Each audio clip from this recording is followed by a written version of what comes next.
If we want to go to heaven, we need a total transformation. We need it as individuals and we need it as a church. And the time has come to speak about these things because we are told that the straight testimony will cause the shaking.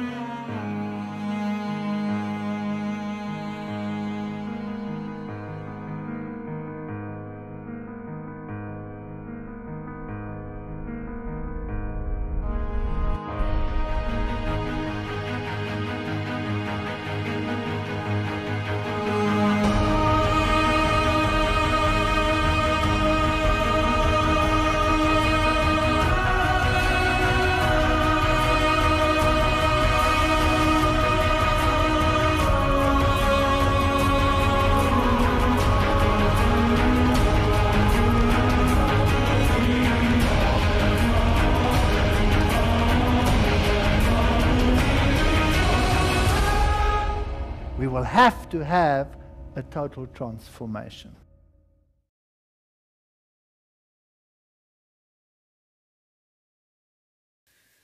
Tonight we're going to talk about the prophet Jeremiah. Esta noite vamos falar sobre Jeremias, e eu intitulei essa palestra Jeremias, Profeta da Destruição. Lembre-se que Jeremias era um dos profetas, profetizando no tempo da queda de Jerusalém. E é interessante notar que o profeta Daniel estava estudando as palavras do profeta Jeremias. O nosso texto base para toda a série Transformação Total é Romanos 12, verso 2. E não sede conformados com este mundo, mas sede transformados pela renovação do vosso entendimento, para que experimenteis qual seja a boa, agradável e perfeita vontade de Deus. Tem que ver com discernimento. E todas essas palestras que estamos fazendo são tipológicas e servem de tipo, de modelo para aquilo que está acontecendo em nosso tempo. A mensagem do Advento é um chamado ao arrependimento e à obediência, tanto para o mundo lá fora, na forma das 3 mensagens angélicas, como para a igreja. É uma espada de 2 gumes, esta mensagem. Neste conflito, o sábado será pivotal, e qual faca afiada separará pessoas do mundo e abrirá um abismo entre os que obedecem os preceitos de Deus e aqueles que não fazem. Haverá uma decisão. É impossível haver transigência. Não pode haver acordo algum. Deus não pode transigir com a verdade e, pelo que tudo indica, o outro lado também não vai entrar em algum acordo. E por isso nossa missão parece ser impossível. Nossa mensagem parece impossível de ser implementada e as chances de sucesso também parecem ser nulas. Portanto, aqui temos uma parede de concreto. Estamos indo em direção dela. Esse é um tempo difícil. A página católica romana immaculateheart.com resumiu o problema em dezembro de 2003, quando se referiam a um artigo que tinha sido escrito mais ou menos 120 anos antes, quando o assunto da observância do domingo fora desafiado pela Igreja Adventista, sétimo dia. E Roma então publicou um artigo confirmando que, de fato, era esse o ponto. Há mais de 100 anos, o Catholic Mirror de Baltimore, em 2 de setembro de 1893, publicou uma série de artigos discutindo o direito das igrejas protestantes de adorar no domingo. Os artigos enfatizavam que, a não ser que se aceitasse a autoridade da Igreja Católica para designar o dia de adoração, que os cristãos deveriam observar o sábado. Fascinante. Então fizeram referência ao Concílio de Trento, onde o arcebispo de Reggio, finalmente depois do impasse, onde o mundo protestante declarou que a Igreja Católica tinha sido apostatada, e Roma continuou com a sua tradição, ele fez a palestra e disse: protestantes, Vocês não estão de acordo com vossa própria máxima, sola escritura, porque vocês adoram um domingo, que nós sabemos que está baseado na tradição. E por isso, apesar de seus protestos, você de fato está reconhecendo a autoridade da Igreja Católica Romana. Vocês estão seguindo a tradição. E foi aí que o Concílio de Trento deu uma reviravolta para aceitar a tradição e a Escritura sendo interpretada à luz da tradição. Bem, esta batalha não acabou, isso foi só o início. O editor da página comentou: o desafio lançado por Roma há mais de 100 anos permanece. Ou os católicos estão certos, ou os adventistas do sétimo dia estão certos. Não pode haver outra escolha. Isso não são as minhas palavras, são as palavras dele. Se nenhum dos dois é escolhido, então toda a estrutura do sola escritura desaba. Isso é verdade absoluta. E é por isso que os protestantes estão nesse impasse. Eles querem reconhecer os princípios protestantes, transigiram com a sua posição, aceitando princípios de Roma. E agora esse pequeno grupo de mardoqueus à porta, esse pequeno grupo de adventistas, está ali como uma pedra no sapato, para os dois lados. O que se tem aí é uma religião inventada, um Deus inventado, e um conjunto de crenças inventadas que convém aos propósitos humanos, não do Criador. Como Satanás e Lutero perante eles, os protestantes pronunciaram seu credo, quer em ações, quer em pensamentos, se não em palavras: não servirei. Portanto, resumindo, Roma acusa o mundo protestante como filhos desobedientes. Nós temos que voltar a nos alinhar, porque eles, obviamente, não seguem só a Escritura, mas, ao mesmo tempo, eles deixam bem claro que se trata de uma escolha entre o adventismo do sétimo dia e o resto. E não há outra escolha. É um lado ou outro. Agora, Roma, por sua vez, coloca todas as outras em uma só categoria e aparta este pequeno Mardoqueu à porta. O desafio permanece, mas mesmo assim não encontraremos nenhuma resposta, quer das denominações evangélicas, fundamentalistas ou igrejas protestantes tradicionais, em parte alguma. Em última análise, é a clara autoridade da Igreja Católica que rege hoje, como se investida pelo próprio Deus. E agora, eles apontam o dedo à Igreja Adventista do sétimo dia. Que a IASD, a Igreja Adventista do sétimo dia, pelo menos tem suficiente princípio para seguir o sola escritura até o fim de suas ridículas alegações. Dificilmente é um argumento a seu favor. Estar completa e inteiramente errado não é melhor que estar parcialmente errado, especialmente quando se trata da eterna salvação de almas. Portanto, isso aí está na página católica romana. Eles não escondem a sua opinião e dizem: o sola escritura, afinal de contas, está errado. Porque quando eles dizem que a IASD está errada, estão dizendo que o sola escritura está errado. E esta é a batalha. Quem tem a autoridade? É o Papa em Roma ou é o Deus dos céus e da terra? Não há outra escolha. Portanto, os dados estão lançados. A luva atirada ao chão. Se abandonamos o sábado, abandonamos nossas raízes. Abandonamos nosso protestantismo, abandonamos o sola escritura, nós rendemos o sola Christus. Porque nós encontramos um outro Salvador que tem outro conjunto de regras. Se abandonamos nossas raízes, abandonamos nossas obrigações. Se não temos raízes, então, bem, aonde estão nossos padrões? Qual que é a norma? O que Deus diz ou o que um homem diz?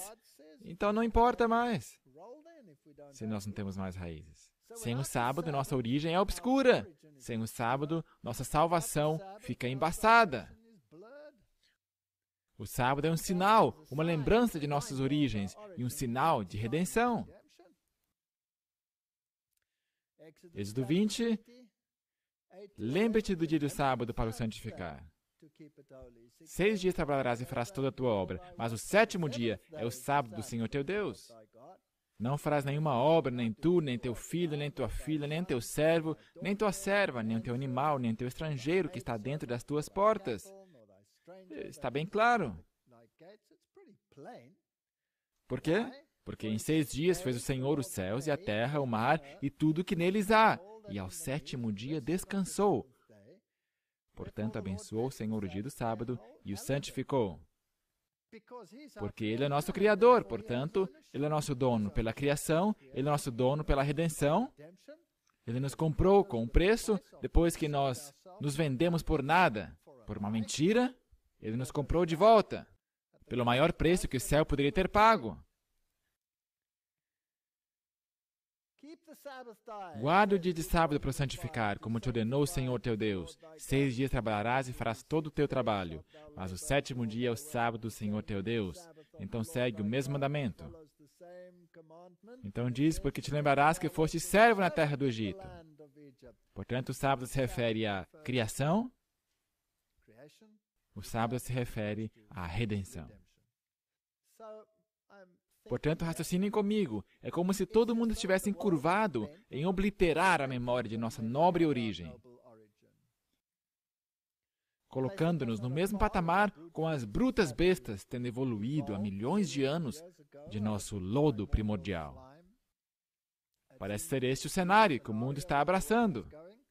Isso, com certeza, marginaliza o sábado também, o cenário dos 6 dias. Quem que vai querer abraçar o conceito de 6 dias, com uma criação em 6 dias literais, se não houve uma?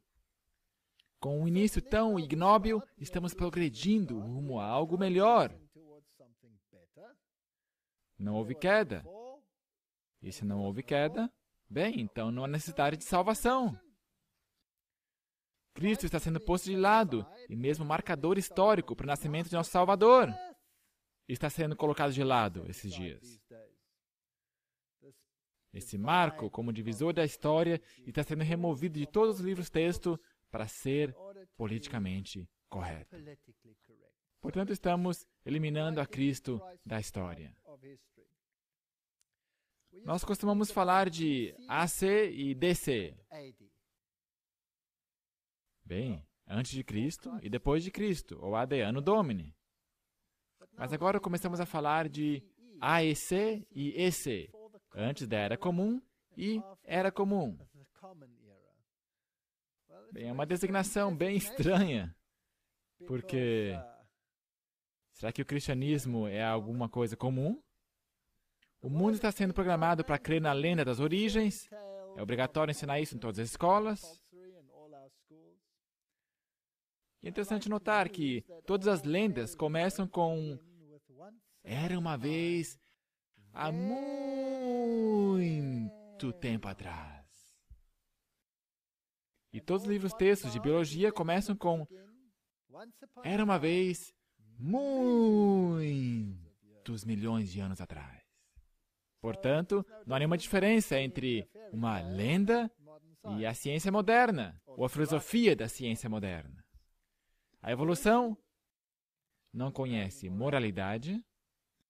Se eu sair do lodo primordial e estou me movendo em direção a algo melhor, portanto, não há moralidade inerente, nem há nenhum parâmetro de certo e errado. Portanto, a humanidade crê que pode deixar a moralidade de lado, o que ela fez. Então, quando as consequências se tornam calamitosas, quando as pessoas começam a morrer de doenças sexualmente transmissíveis, por promiscuidade, ou o que quer que seja, então é melhor substituir essa divisa moralidade com alguma outra coisa. E nós encontramos o termo precaução. Não é interessante? Vamos ter precaução e sacrificar a moralidade sobre o altar. E esse é o mundo no qual vivemos. Esse é o mundo em que vivemos. Romanos 1,16. Porque não me envergonho do Evangelho de Cristo, pois é o poder de Deus para a salvação de todo aquele que crê, primeiro do judeu e também do grego. Todos podem ser salvos. A salvação não exclui a ninguém, porque nele se descobre a justiça de Deus, de fé em fé, como está escrito, mas o justo viverá da fé. E sem fé é impossível agradar a Deus. E nós temos que crer que Ele é. Portanto, se não houver fé, diz lá em Hebreus, porque do céu se manifesta a ira de Deus sobre toda a impiedade e injustiça dos homens, que detêm a verdade e a injustiça. Porquanto que de Deus se pode conhecer, nele se manifesta, porque Deus o manifestou. Na verdade, não temos desculpa. Porque as suas coisas invisíveis, desde a criação do mundo, tanto o seu eterno poder como a sua divindade, se entendem e claramente se veem pelas coisas que estão criadas, para que eles fiquem inexcusáveis. O que eu digo é que todo cientista que explora as profundidades e mistérios do universo, dos fenômenos científicos aí fora, a estrutura, a função de células, organismos vivos, se torna obsoleto. Todo cientista reconhece isso. E quanto mais exploramos, menos entendemos toda esta complexidade. Mas, quem sabe, toda esta complexidade surgiu do acaso. Porque, tendo conhecido a Deus, não o glorificaram como Deus, nem lhe deram graças. Antes, em seus discursos, se desvaneceram e o seu coração insensato se obscureceu. Então, dizendo-se sábios, tornaram-se loucos. É uma boa descrição que é dada pela Bíblia aqui. Ela diz o louco em seu coração, não há Deus. É aqui que estamos hoje. Ou como eles dizem, nós não podemos permitir um pé divino entravando a porta, em termos das aventuras científicas. E mudaram a glória de Deus incorruptível em semelhança da imagem de homens corruptíveis, e de aves, e de quadrúpedes, e de répteis. Você acaba chegando na idolatria. Por isso também Deus os entregou às concupiscências de seus corações, a imundícia, para desonrarem seus corpos entre si. Licenciosidade. Pois mudaram a verdade de Deus em mentira e honraram e serviram mais a criatura do que o Criador. Como Robert Schuller disse, nós precisamos de uma religião centrada no homem. Tivemos uma religião centrada em Deus por séculos. Nós não precisamos disso, precisamos de uma religião centrada no homem. E o Segundo Concílio do Vaticano diz exatamente isto, e é daí que ele o tirou. Mas o Papa Paulo VI disse que nós temos que mudar uma religião centrada em Deus a uma religião centrada no homem. Por isso Deus abandonou as paixões infames, porque até suas mulheres mudaram seu uso natural, no contrário à natureza. E semelhantemente também os homens, deixando o uso natural da mulher, se inflamaram em sua sensualidade uns para com os outros, homens com homens, cometendo torpeza e recebendo em si mesmos a recompensa que convinha ao seu erro. E é bem estranho que o mundo joga isso na lixeira e diz, mas isto é moralidade. Você está querendo dar uma lição de moral aqui. Nós estamos pregando iluminismo. Nós não precisamos desse negócio aí em nosso século que estamos vivendo. Portanto, se esse tipo de coisa traz consigo doenças e mortes, e vírus, e infecções, bem, então, precaução. Esta é a divisa. E como eles não se importaram de ter conhecimento de Deus, assim Deus os entregou a um sentimento perverso para fazerem coisas que não convêm. Portanto, só fica pior e pior. Estando cheios de toda iniquidade, prostituição, malícia, avareza, maldade, cheios de inveja, homicídio, contenda, engano, malignidade. Murmuradores, detratores. Se parece com um filme de Hollywood, não é verdade? Você já viu um filme de Hollywood que não tem todos esses parâmetros aqui? E, de fato, se não houver esses parâmetros, não faz sucesso. Não rende na bilheteria. Presunçosos, inventores de males, cenas inacreditáveis em alguns filmes de Hollywood. que vão tão abertamente contra Deus e contra tudo que se relaciona com Ele. Aborrecedores de Deus, injuriadores, soberbos, presunçosos, inventores de males, desobedientes aos pais e às mães, nécios, infiéis nos contratos, sem afeição natural, irreconciliáveis, sem misericórdia, os quais, conhecendo a justiça de Deus, que são dignos de morte os que tais coisas praticam, não somente as fazem, mas também consentem aos que as fazem. Portanto, nós honramos as pessoas que exibem todas essas maldades mais do que qualquer outra pessoa. E nós temos todos esses shows rolando que honram aqueles que proeminentemente encenam essas coisas. Bem, se nem mesmo o Israel antigo deu ouvidos a Deus, então quanto mais duro não deve ser para o mundo dar ouvidos a Deus.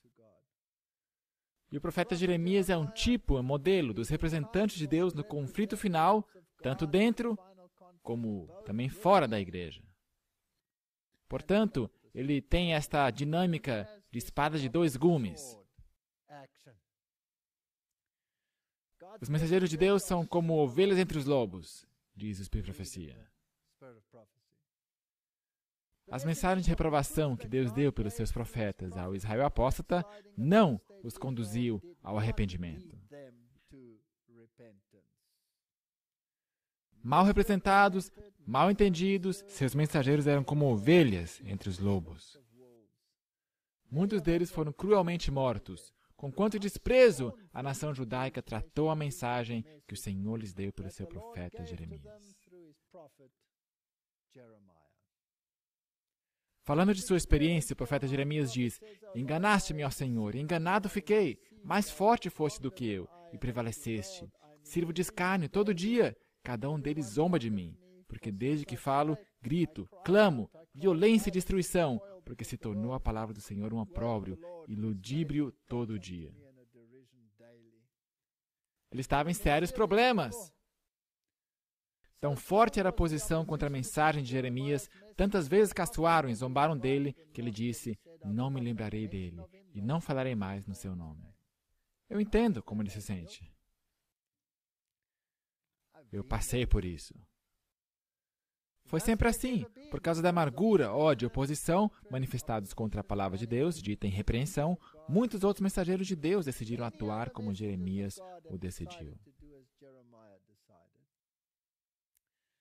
Mas o que esse profeta de Deus fez depois de sua decisão? Tentando de todas as maneiras, ele não conseguiu se conservar em paz. Assim que ele compareceu nas assembleias do povo, descobriu que o Espírito do Senhor era mais forte do que ele. O relato diz: "Mas isso foi no meu coração como fogo ardente, encerrado nos meus ossos. Estou fatigado de sofrer e não posso mais." Ele não conseguia ficar em silêncio. Ele era compelido a pregá-lo. No meu próprio caso, quantas vezes eu falei: "Senhor, eu não quero mais fazer isso. Eu realmente não quero mais fazer isso. E essa noite eu vou apresentar um sermão doce, suave, gentil, paciente, benigno, amoroso. E depois que eu me assento, eu reconheço que foi o pior que eu já fiz até aí. Então eu digo: "Ah, Senhor, por que eu? Porque eu vi a murmuração de muitos, terror de todos os lados. Denunciai, e o denunciaremos. Todos que têm a paz comigo aguardam meu manquejar, dizendo: bem pode ser que ele se deixe persuadir, então prevaleceremos contra ele e nos vingaremos dele." Estavam pegando no seu pé de todos os lados. Nessa geração, quando os servos de Deus dizem a palavra do Senhor para reprovar malfeitores, para repreender os que introduzem princípios errados, porventura não tem passado por uma experiência similar à de Jeremias? Estamos vivendo no mesmo tempo. Nós estamos vivendo no antítipo. Será que podemos esperar alguma coisa melhor? Quando um procedimento para perverter justiça e juízo é introduzido, a palavra do Senhor deve ser dita em reprovação. Eu não posso ficar em silêncio. Hoje em dia encontramos as mesmas dificuldades que os servos de Deus encontraram nos dias do antigo Israel, quando foram enviados para expor as maldades existentes que estavam corrompendo sua influência. Portanto, há algumas coisas que simplesmente têm que ser feitas. E algumas pessoas parecem ter este encargo. A pura verdade para esse tempo requer uma reforma na vida. Mas eles se separam do amor à verdade, e deles pode ser dito: ó Israel, te destruíste a ti mesma. O Senhor envia uma mensagem a seu povo: põe a trombeta à tua boca, ele virá como a águia contra a casa do Senhor, porque transgrediram a minha aliança e se rebelaram contra a minha lei. No dia da coroação do Salvador, ele não reconhecerá como seu qualquer que possui mácula ou ruga. Essa nova teologia de tudo é aceitável não é bíblica. Mas aos seus fiéis ele dará coroas de glória imortal. Aqueles que não quiseram que ele reinasse sobre eles o verão circundado pelo exército dos redimidos, cada um carregando o sinal: o Senhor, justiça nossa. Verão a cabeça outrora coroada com espinhos, coroada com um diadema de glória. Há uma retribuição de fato vindo, e está vindo rapidamente. Portanto, vamos ler o que Jeremias disse. E eu ressaltei algumas partes. Jeremias era filho de Ilquias, um dos sacerdotes. Portanto, ele veio da família sacerdotal. E o Senhor veio a ele e lhe falou nos dias de Josias, rei de Judá. Josias era um bom rei. Ele foi um rei maravilhoso. Era jovem quando chegou ao trono, mas ele amava ao Senhor. Ao qual veio a palavra do Senhor nos dias de Josias, filho de Amon, rei de Judá, no 13º ano do seu reinado. Ele veio também nos dias de Jeoaquim, filho de Josias, rei de Judá, e é aí que descem o escorregadio barranco. Até o fim do ano 10º de Zedequias, isso é bem no final. Filho de Josias, rei de Judá, até o fim do ano 10º de Zedequias, filho de Josias.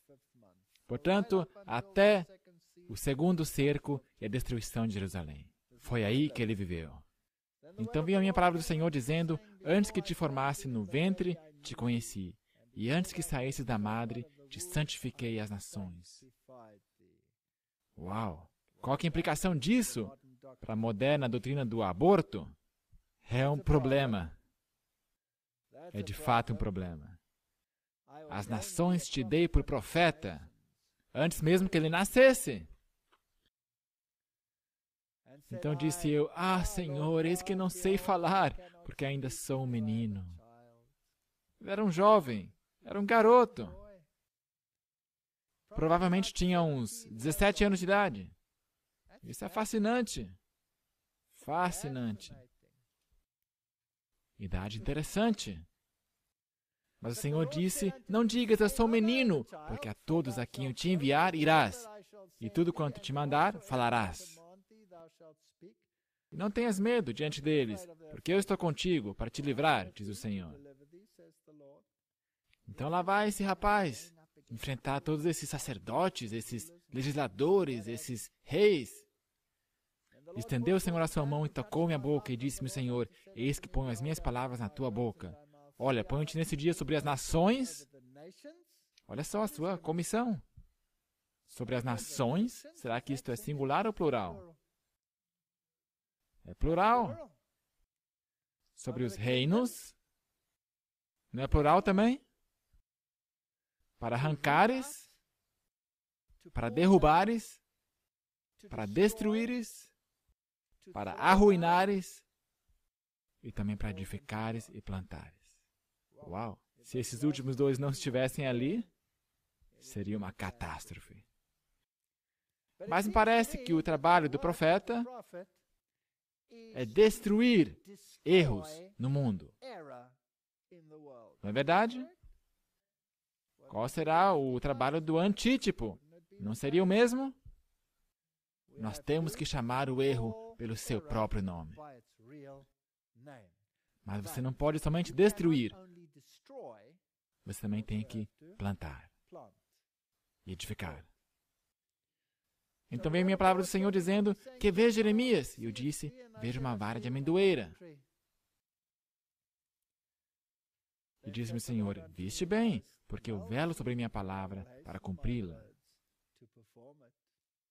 Agora, se eu dou uma olhada nos primórdios, nos inícios do movimento do Advento, bem, nós sempre falamos sobre aquela idosa daminha, a Senhora White, mas quando você olha para toda essa gente, esses pioneiros, com as suas longas barbas, e muitos deles são idosos, surrados e cinzas, essas pessoas eram jovens. Eram jovens Jeremias. J.N. Andrews abandonou a escola aos 11. E você vai pensar que ele era um burro. Não, não. Ele foi autodidata, falava 7 línguas, sabia de cor o Novo Testamento, todo o Novo Testamento. Será que nós conseguimos fazer isso? Uau! Aceitou o sábado aos 15. Aos 20, escreveu para Review and Herald. Ele e Uriah Smith se casaram com 2 irmãs e aos 22 era membro do comitê de publicações.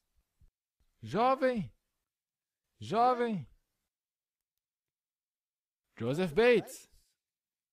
A sua vida foi uma miséria. Capitão de barcos. Aos 15 anos já era grumete. Ele não tinha uma grande educação. Sofreu um naufrágio, também foi preso. A sua vida foi insípida. Ele era jovem, mas ele aceitou o sábado. Uriah Smith. Essa é uma história fascinante. Uriah Smith, olha aqui. Porque olhando assim parece que só tem barba cinza. Não. Perdeu uma perna quando tinha 12 anos de idade, em 1854. Portanto, no ano do desapontamento, ele tinha 12 anos de idade. Inventou o joelho flexível e a articulação do tornozelo, ainda usados hoje em dia em próteses. Ele tinha sua perna amputada aqui perto do joelho. Ele tinha uma missão. Ele não podia ficar aí vagando. Não, ele se lançou ao trabalho. Então ele desenhou uma perna para que ele se pudesse locomover e mexer o tornozelo e o joelho. E de pensar que esse desenho ainda é usado hoje em dia, isso é incrível. Eu não posso ser detido por uma perna. Eu não posso ser detido por uma perna. Aos 20 se juntou aos adventistas e aos 21 ele ingressou na obra de publicações. Não eram velhinhos, eram jovens. Eu não vou passar por todos eles. Ellen Harmon, 17 anos de idade, quando foi chamada a ser uma profetisa. 17 anos de idade. 2 anos mais tarde, aos 19, ela se casou com James White, que tinha 25 quando se casou com ela. Portanto, também ele, quando começou essa obra, tinha 23 anos de idade. Jovem? Jovens? George Washington Amadon tinha 21. John Allen Burden tinha 20. Butler, 22. Arthur Daniels, 20. Ira Edson, ele era o mais idoso entre eles. 37 anos de idade. Haskell tinha 20. Moses Hull tinha 20.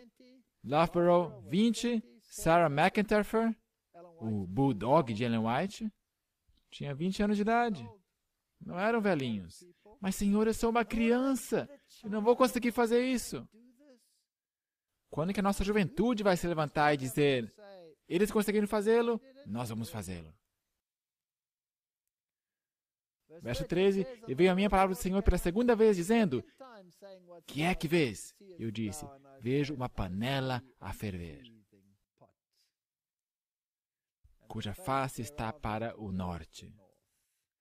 Hoje, eu também vejo uma panela a ferver, cuja face está para o lado do norte. Babilônia está a caminho. Eu posso ouvir o estrondo das rodas babilônicas ao elas se aproximarem de Jerusalém. E disse o Senhor: do norte se descobrirá o mal sobre todos os habitantes da terra, porque eis que eu convoco todas as famílias dos reinos do norte. Reinos? Todas as famílias? Diz o Senhor. E virão, cada um porá o seu trono à entrada das portas de Jerusalém.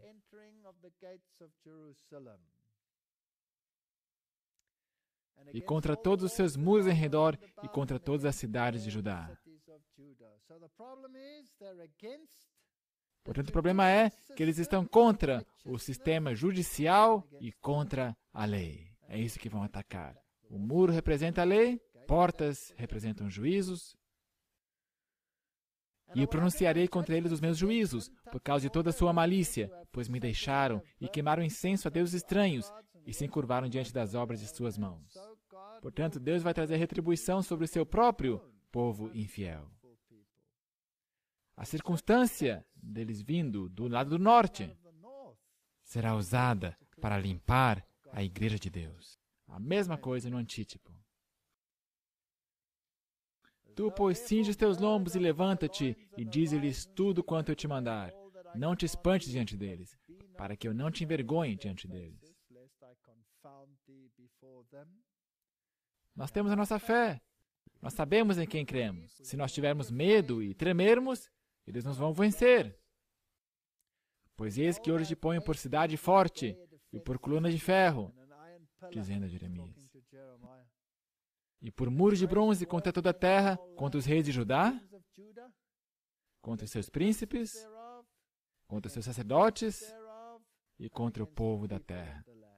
A oposição de dentro vem do nível mais alto ao nível mais baixo. E pelejarão contra ti, mas não prevalecerão contra ti, porque eu sou contigo, diz o Senhor, para te livrar. Esta mensagem não vai falhar, apesar da oposição. Portanto, Jeremias advertiu contra o norte, contra a Babilônia, e advertiu contra a apostasia interna. Esse foi o seu encargo. E veio a minha palavra do Senhor, dizendo: vai, clama aos ouvidos de Jerusalém, dizendo: assim diz o Senhor, lembro-me de ti, da piedade da tua mocidade e do amor do teu noivado, quando me seguias no deserto, uma terra que não se semeava. Então Israel era santidade para o Senhor. Você já foi assim uma vez. Por que você regrediu e chegou aí onde você está agora? E as primícias da sua novidade, todos os que o devoravam eram tidos por culpados. O mal vinha sobre eles, diz o Senhor. Houve alguma nação que trocasse os seus deuses? Ainda que não fossem deuses? Todavia o meu povo trocou a sua glória por aquilo que é de nenhum proveito. Portanto, nós temos todos esses estranhos ensinos de Babilônia em nosso meio. E de onde é que veio isso? Nós tínhamos pilares do Adventismo. O sábado, o santuário, todas essas mensagens poderosas. Nós sabíamos quem era o inimigo. Hoje está tão vago tudo. Espantai-vos disto, ó céus, e horrorizai-vos. Ficai verdadeiramente desolados, diz o Senhor. Porque meu povo fez duas maldades. A mim me deixaram o manancial de águas vivas, e andam todos segundo as suas próprias divisas, e desenvolvendo toda forma de liturgias para mantê-los ocupados. E cavaram cisternas rotas que não retêm águas. Acaso é Israel um servo? É ele um escravo nascido em casa? Por que, pois, foi preso? Por que está sendo destruída? O que está acontecendo? Portanto, vamos resumi-lo. Jeremias era um tipo, um modelo da mensagem que nós temos que proclamar, não somente ao mundo aí fora, mas também ao nosso povo. Nunca antes houve tal crise na igreja. Nossa igreja. Os babilônicos estão vindo, e Deus está chamando jovens, homens e mulheres, ao arado, para taparem a brecha. Jerusalém antitípica também era um terno rebento na mão do Senhor, e quando a primeira mensagem saiu, nossos pioneiros eram jovens. Ellen White não passava de uma menina de 17 anos, quando foi chamada para ser profetisa. E ela disse, não, eu sou jovem, não posso fazê-lo. Eu não posso falar em público, tenho doenças, tenho isso e aquilo. E o Senhor cuidou de tudo isso. 3 anos de educação, e as mentes mais eloquentes desse planeta não conseguem compreender as profundidades do que ela escreveu. Israel cresceu como jovem rebento, uma vinha nova, e prosperou baixo a guia da mão divina. Em circunstâncias de grande dificuldade e tremenda oposição, a igreja cresceu, apesar dos ataques contra ela. Apesar disso, foi predito que a apostasia alfa, baixo Kellogg, seria repetida no ômega, e que o ômega seria ainda mais assustador que o alfa. Nós temos tudo isso aí. Nós sabemos que está aí. A gente pode vê-lo. E é triste. Mas também significa que estamos indo para casa. Portanto, hoje Deus está chamando Jeremias, jovens, homens e mulheres, para ficar de pé contra as esmagadoras influências de fora e de dentro. Os babilônios estão chegando e haverá um chacoalhão como não podemos imaginar. Tudo que pode ser sacudido será sacudido. Oh, se tão somente estivéssemos acordados para enxergar o perigo, mas não há 1 em 20 que está pronto para o que está vindo. Isso aí está escrito, podemos conferi-lo. O rei do norte já está armando sua tenda dentro das muralhas de Jerusalém. Vamos dar uma olhada nisso. Daniel 11. A partir do verso 40. Lembre-se que Daniel e Jeremias eram contemporâneos. No tempo do fim, o rei do sul lutará com ele, e o rei do norte se levantará contra ele com carros, e com cavaleiros, e com muitos navios.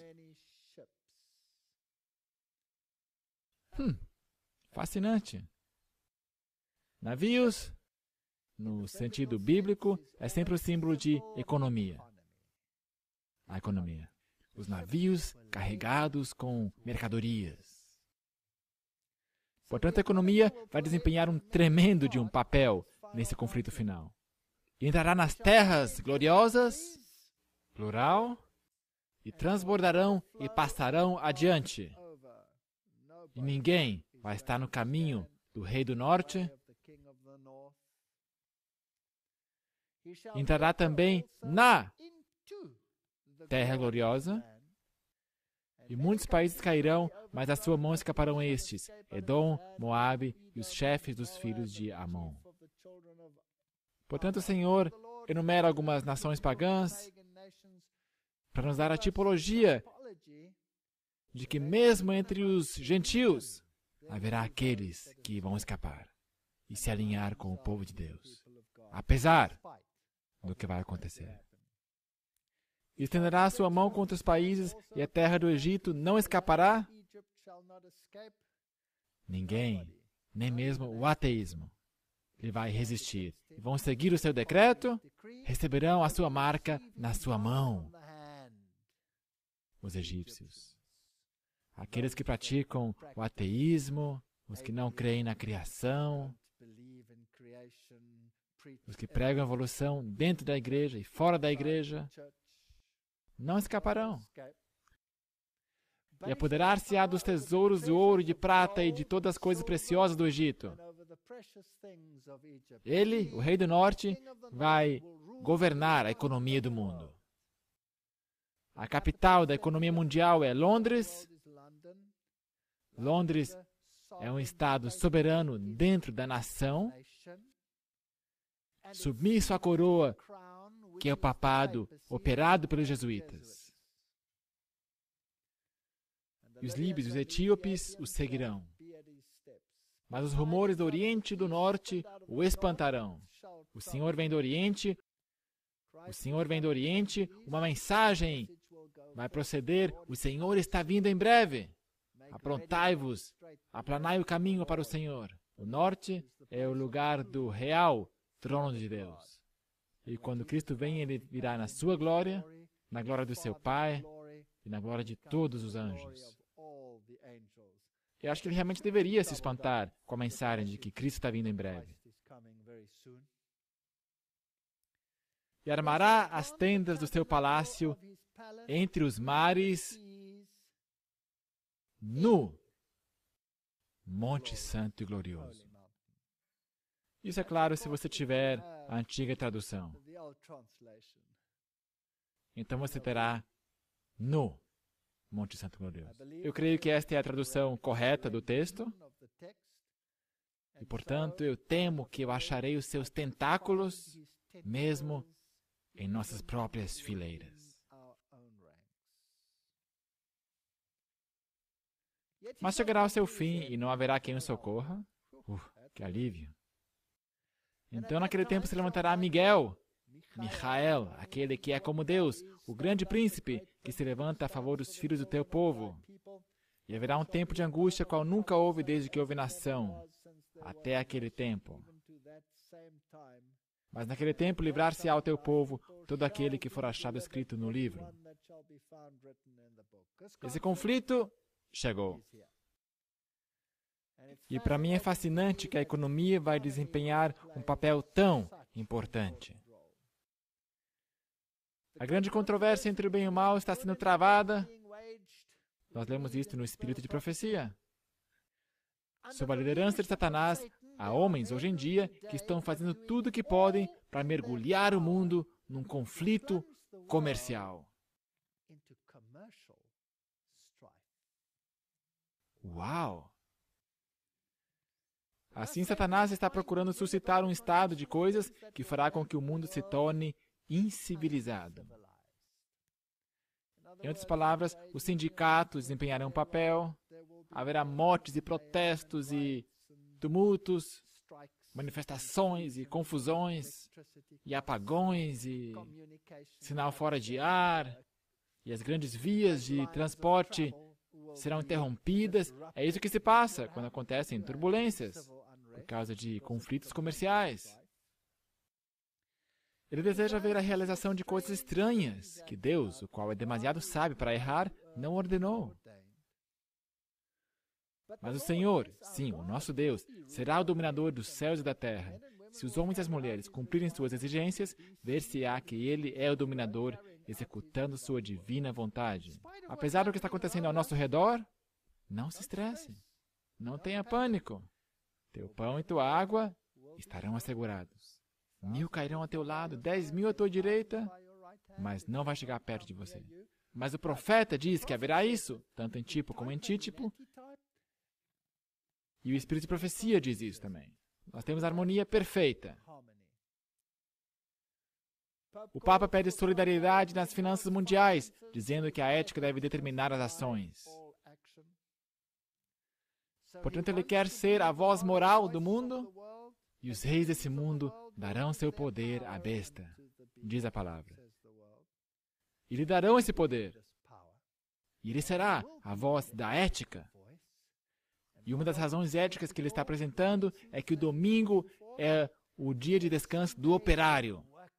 Esta é a ética que ele quer. Ele quer ir contra a lei de Deus e quer estabelecer a sua lei.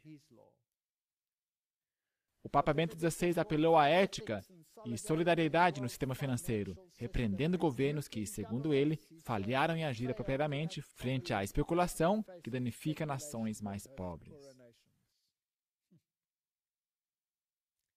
Diz que uma interação ética de consciência e inteligência parece ser demasiado fraca para os governantes que, confrontados com novos episódios de especulação irresponsável para com os países mais pobres, falharam em reagir com decisões adequadas de gestão financeira.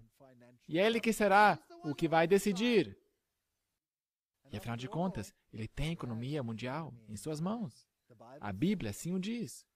Os fatos da história o confirmam. Onde é que está todo o ouro do mundo? Será que são os anglo-saxões que o escavaram da África? Não. Para onde que é enviado todo o ouro? Retirado dos países pobres? Anglo-americanos. Onde é que está o ouro americano? Também foi despachado. Está tudo acumulado em Londres.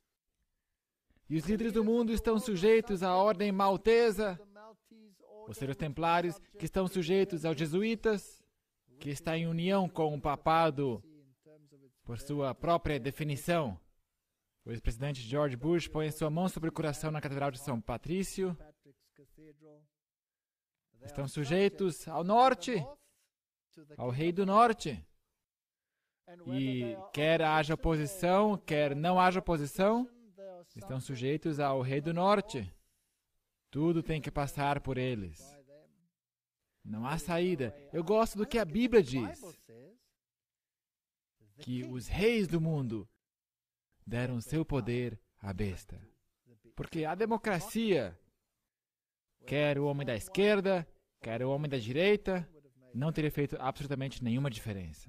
Os dois estão sujeitos. E os dois são realeza. Porque desde Washington, somente a realeza tem reinado.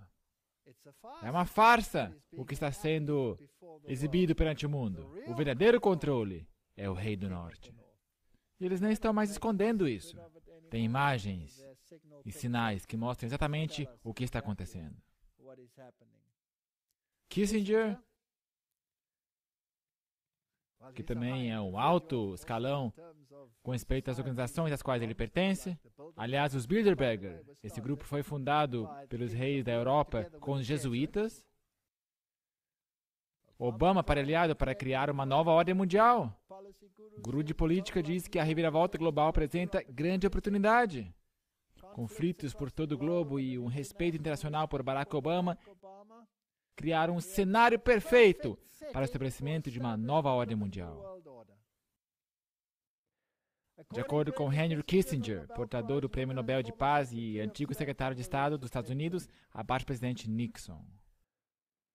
O presidente recém-eleito está assumindo o cargo quando está vendo uma reviravolta em várias partes do mundo simultaneamente. Então ele comenta sobre essa reviravolta e diz: uma nova ordem mundial pode ser criada, é uma grande oportunidade. Não é simplesmente uma crise.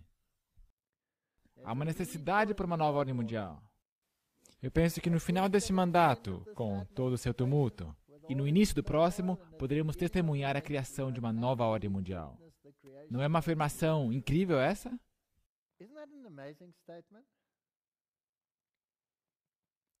No final desse mandato, falando sobre a administração de Bush, e no início do próximo, poderemos testemunhar a criação de uma nova ordem mundial. As pessoas estão olhando para o abismo, diz ele. Mesmo no mundo islâmico, temos esse caos aí. Então, Haynes, da CNBC, concluiu a entrevista perguntando a Kissinger: você gostou das pessoas que o presidente eleito Obama escolheu para o seu gabinete? E se você der uma olhada nessa lista, se trata dos caras, jesuítas. Kissinger respondeu: ele nomeou um grupo de pessoas extraordinariamente capazes, tanto no palco internacional como no cenário financeiro. Rei do Norte. Quem pode lutar contra ele? Ele tem a economia na sua mão e tem o aspecto militar na sua mão. Esta foi a entrevista. Kissinger tem uma voz meio rouca, como está a minha no momento. Mas escute. What do you think the most important thing is for Barack Obama? Obviously, you're here to talk about the anniversary for U.S.-China diplomatic relations, but if you had to say this is going to be the country or the conflict or the place that will define the Obama administration, what would it be? The president-elect is coming into office at a moment when there are upheavals in many parts of the world simultaneously. You have India, Pakistan, you have the jihadist movement. So he can't really say there is one problem that is the most important one. But he can give a new impetus to American foreign policy, partly because the reception of him is so extraordinary around the world. I think his task will be to develop an overall strategy for America in this period when really a new world order can be created. It's a great opportunity. It isn't just a crisis.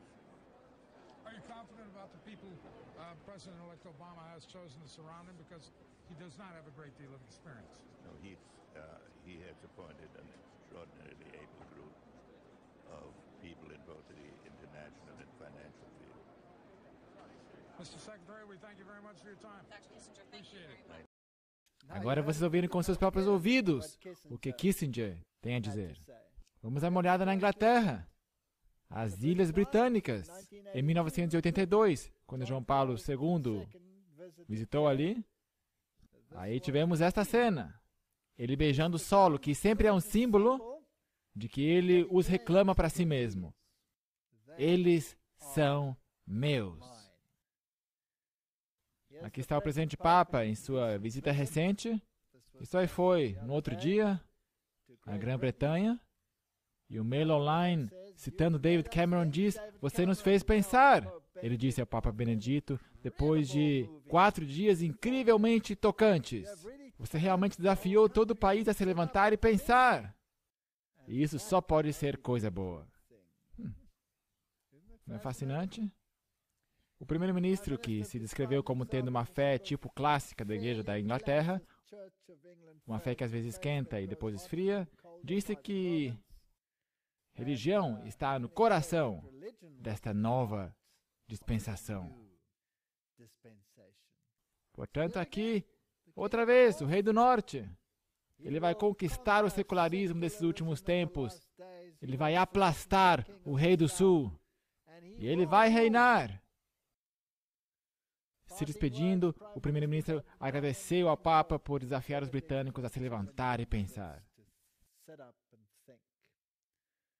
Também é incrível que uma canonização aconteceu ali, e provavelmente aqui não é o lugar de falar sobre todas aquelas coisas. Portanto, Kissinger disse que essa nova ordem mundial pode vir no tempo de Obama. Ele disse que é uma oportunidade sem precedentes. Nós podemos, na verdade, ver que isso aí está vindo. O Papa apela por uma nova ordem mundial. Aqui estão as manchetes. Então, em 24 de maio, Obama busca uma nova ordem internacional. Será que estão se movendo nessa direção ou não? Certamente parecem estar. Um chamado ao arrependimento para dentro, uma advertência aos de fora. Será que é isso que nós precisamos no tempo em que vivemos, sim ou não? Eu estou convencido. Jeremias 4, verso 4. Circuncidai-vos ao Senhor e tirai os prepúcios do vosso coração, ó homens de Judá e habitantes de Jerusalém, para que o meu furor não venha sair como fogo,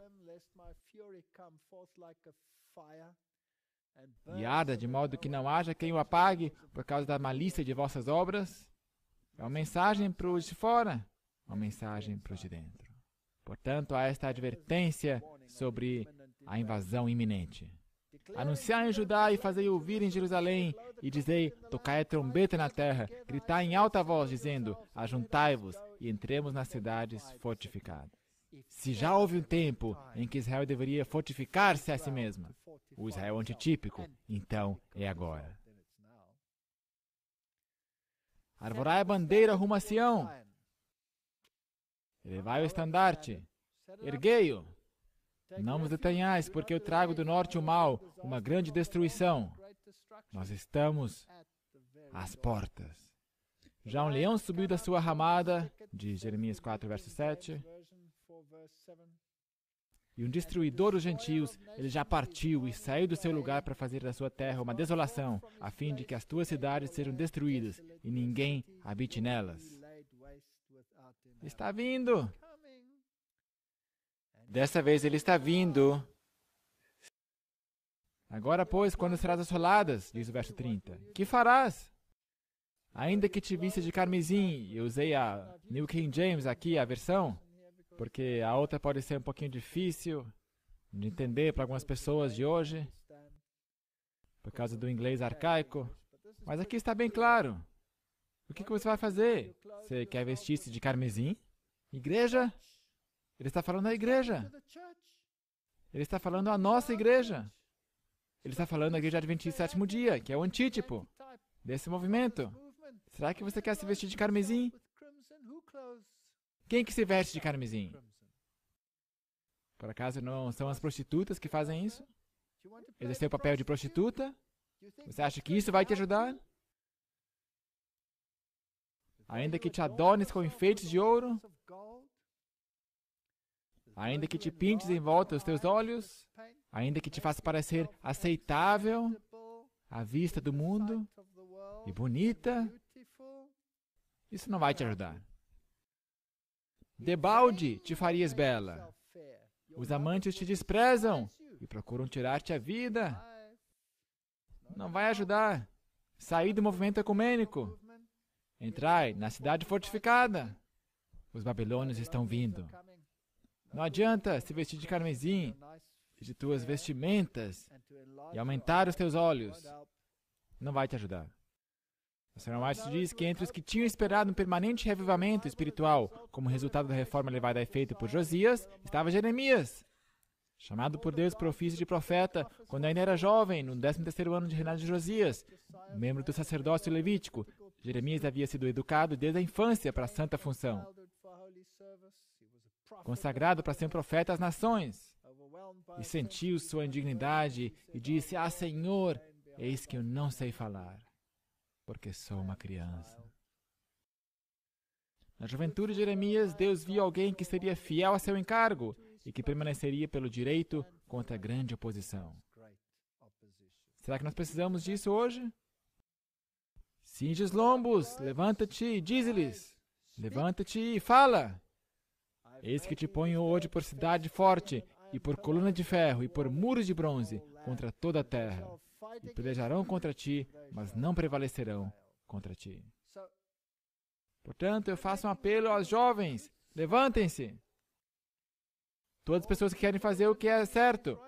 Nós temos o grande movimento GYC, e o AYC, e o Congresso MV. Os jovens estão começando a se mexer. Nós temos que ver. Isto é certo, isto é errado. Nós nos levantamos para aquilo que é certo, nós não vamos mais tolerar o que está errado. Nós não queremos mais isso. O rei está vindo do norte. Por 40 anos, Jeremias devia estar diante da nação como testemunho da verdade e da justiça. Num tempo de apostasia sem paralelo, devia ele exemplificar na vida e no caráter a adoração do verdadeiro Deus. 40 anos. O que é isso? Uma geração. A última geração. Ele estava pregando, então viria o fim. E quando aprisionado por causa de suas destemidas afirmações, devia ainda falar contra o pecado nos altos. Desprezado, odiado, rejeitado dos homens, havia ele de finalmente testemunhar o cumprimento literal de suas próprias profecias, de iminente condenação, e partilhar a tristeza e dor que seguiriam a destruição da cidade condenada. E eu estou certo que nós vamos também testemunhar isso. Muitas vezes ele se desesperou. Muitas vezes ele quis desistir. Mas a palavra do Senhor era um fogo no seu estômago e não conseguiu se acalmar. Seus rogos e advertências foram rejeitados por muitos, incluindo na liderança de Israel. E assim nós temos que esperar o mesmo hoje. Mas não foi todo mundo que o rejeitou. Só porque as pessoas o rejeitam não quer dizer que a gente não vai pregá-lo. Jeremias 20, verso 7. Ó Senhor, me persuadiste. Mais forte foste do que eu, prevaleceste. Sirvo de escárnio todo dia. Eu clamo violência e destruição, porque se tornou a palavra do Senhor um opróbrio e iludíbrio todo dia. Então ele disse, essas terríveis palavras, acabou, eu não vou mais falar sobre isso. Por que eu deveria ficar falando isso? Mas então, isso foi um fogo ardente no seu coração. E ele não conseguiu mais. Eu posso me identificar tanto com esse homem. Eu passei por isso. Eu disse, Senhor, eu não posso mais fazer isso. Eu literalmente falei isso. Eu vou parar com isso. E o Senhor me deixou sozinho. E eu fiquei lá, na minha fazenda, fazendo minhas coisas. E só uma semana me passou e eu perguntei, Senhor, por que não vai mais me usar outra vez? Ninguém mais está perguntando, ninguém mais está me ligando, eu acho que acabou, ok? Não, não funciona assim. Todos meus familiares aguardam meu manquejar. Todo mundo está olhando. Quando você vai tropeçar? Quando que você vai tropeçar? Ó Senhor dos Exércitos, que provas o justo e vês os rins do coração, permite que eu veja a tua vingança contra eles, porque já te revelei a minha causa. Ele chegou a tal ponto. Eu penso que ele deveria estar bem deprimido. Maldito o dia em que nasci! Não seja bendito o dia em que minha mãe me deu à luz. E ele continua. Pobre homem. Maldito o homem que deu as novas a meu pai, dizendo, nasceu-te um filho. Ele até amaldiçoou o homem que levou as novas. Uau, ele estava deprimido. Porque não me matou na madre. Assim minha mãe teria sido a minha sepultura e teria ficado grávida perpetuamente. Ele desejou que não tivesse nascido. Então a Espírito de Profecia diz, todavia, em meio à ruína geral, ele previu o tempo em que o Senhor haveria de renovar sua aliança e concerto com eles. Jeremias 31:12, a sua alma será como um jardim regado e nunca mais andarão tristes.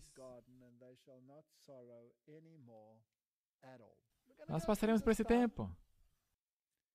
Está vindo. Não foi somente uma mensagem negativa. Ele foi encarregado de edificar e plantar. Severas eram as mensagens a serem levadas nos anos que se seguiram. Profecias de iminentes juízos a sobrevir. Deviam ser apresentadas com destemor.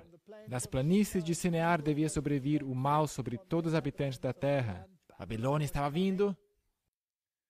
Eu pronunciarei contra eles meus juízos, disse o Senhor, por causa de toda a sua malícia, porque me deixaram.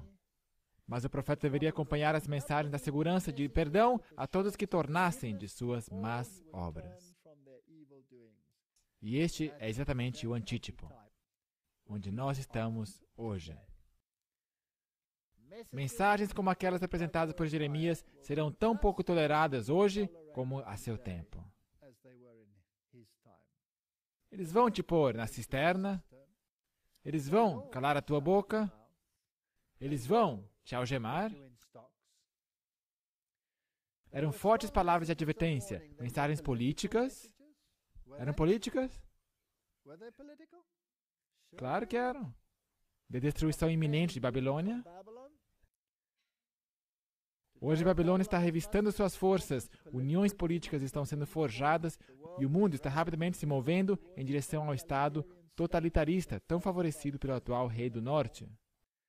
Afinal de contas, o porta-voz oficial dos jesuítas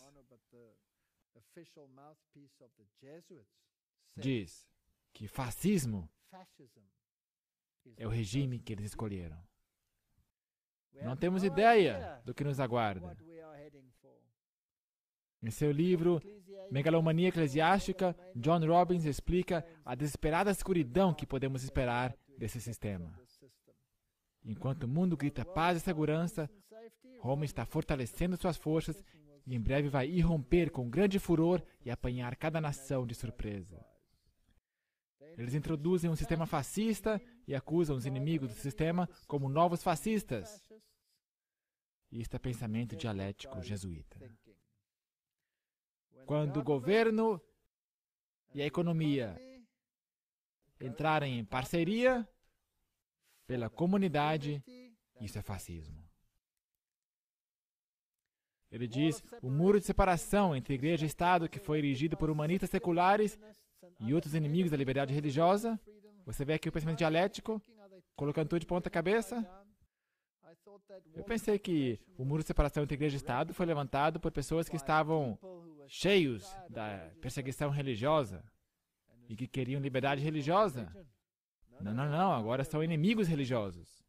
Tem que ser derrubada. Os que se opõem a nossas opiniões são os novos fascistas. Portanto, eles criam um regime fascista e chama todo mundo que se opõe a isso de fascistas. Brilhante!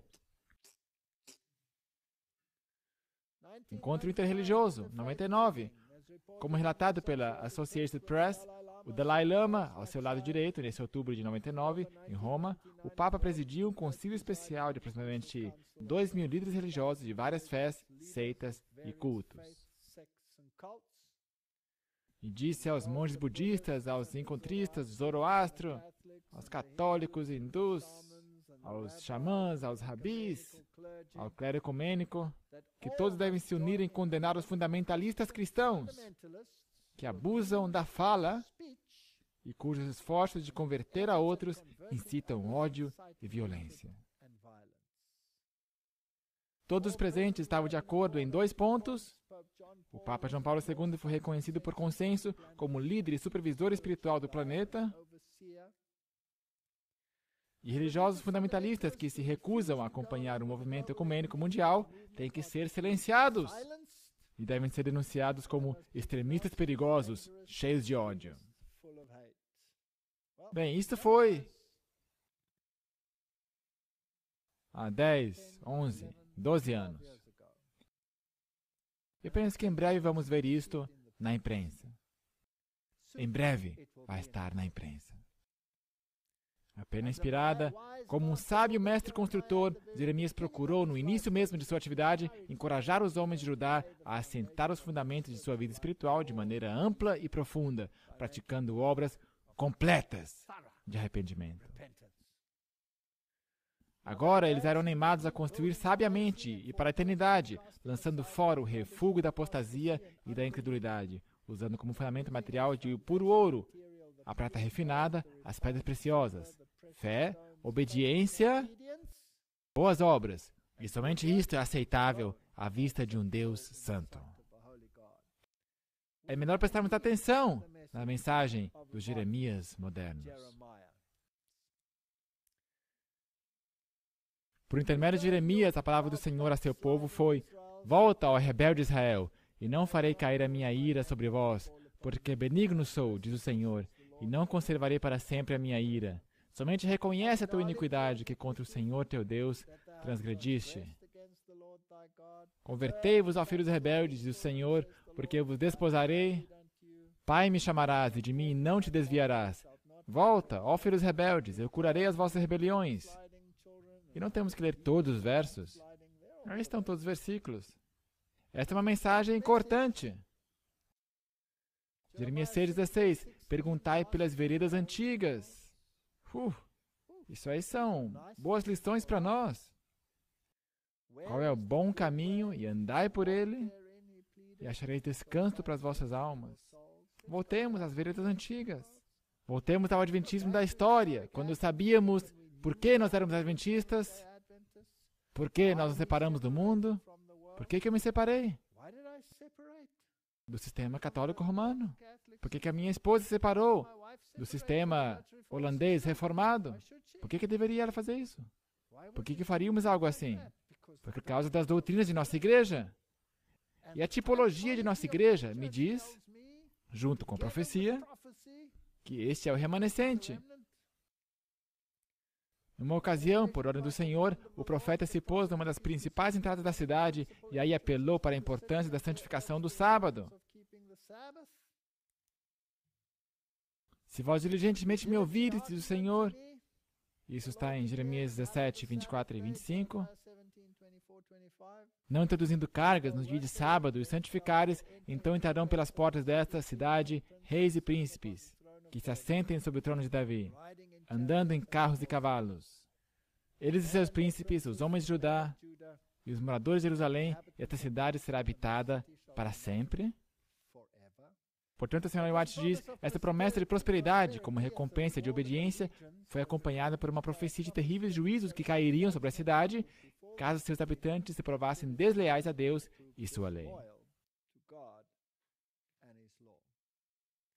Temos algumas coisas estranhas acontecendo hoje, onde algumas pessoas pensam que não importa de fato que horário você começa o sábado, ou talvez deveríamos ter um culto no final do sábado, em alguns lugares, mas no final do sábado, se você começa aí o seu culto, é o primeiro dia da semana, não é mais o dia 7º da semana.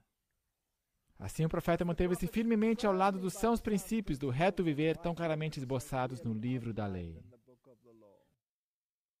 Mas as condições prevalecentes na terra de Judá eram tais que somente pelas mais positivas medidas poderia ser efetuada uma mudança para melhor. Havia um sério problema. Mas o chamado ao arrependimento e reforma não foi atendido pela grande massa do povo. Desde o início do reinado de Joaquim, Jeremias tivera pouca esperança de salvar sua amada terra da destruição e do cativeiro, mas não lhe foi permitido permanecer em silêncio, enquanto total ruína ameaçava o reino. Os que haviam permanecido leais a Deus deviam ser encorajados a perseverar na prática do bem, devendo os pecadores, se possível, ser induzidos a voltarem-se da iniquidade. Não podemos agora parar de chamar o pecado pelo seu próprio nome. A crise pedia um esforço público e de longo alcance. E o mesmo se aplica hoje. Ele permaneceu junto à porta da casa do Senhor. Isto é certo, isto é errado. Julgamento. Justiça. Jeremias 7, 2-7. Melhorai os vossos caminhos, e não vos fieis em palavras falsas, dizendo, templo do Senhor, templo do Senhor, templo do Senhor é este. A mesma coisa que os judeus disseram. Templo do Senhor, olha essas pedras. Que pedras, que edificações. Magnificente. Mas não vai permanecer nenhuma pedra em cima da outra. E João Batista diz, não digais. Nós somos filhos de Abraão. Não há salvação por linhagem. Não há salvação por pigmentação. Não há salvação por decibel, fazendo um grande ruído, cantando e clamando na igreja. Não há salvação por doutrina. Somente a salvação em Cristo. E somente sua justiça pode cobrir essa nossa iniquidade, incluindo a minha própria e a de todos os outros. Se deveras fizeres juízo, se não oprimires o estrangeiro, precisamos de uma conversão, precisamos de uma transformação.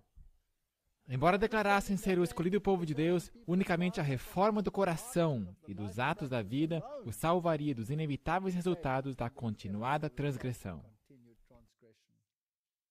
Ninguém é salvo pela filiação de sua denominação, por via das dúvidas. Eu já perguntei muitas vezes ao Senhor, por que as pessoas lá fora não entram em enxurrada a essa igreja? Preguei a tantos grupos. Eu fui convidado a igrejas inteiras onde eu preguei essas verdades. Igrejas não adventistas do sétimo dia. Elas me convidam. Eu fui convidado a uma grande igreja. Eu entrei caminhando. Lhe perguntei, o que eu vou falar? Eu acho que é melhor eu me apegar a alguma coisa não tão controversa. Vamos nos restringir à ciência, a essas coisas, evolução, criação. Então eu comecei a minha série de palestras, o pastor estava sentado lá, congregação assentada, comecei a minha palestra.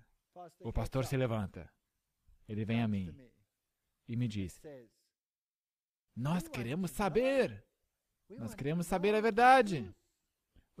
Você poderia, por favor, nos dizer quem é o anticristo?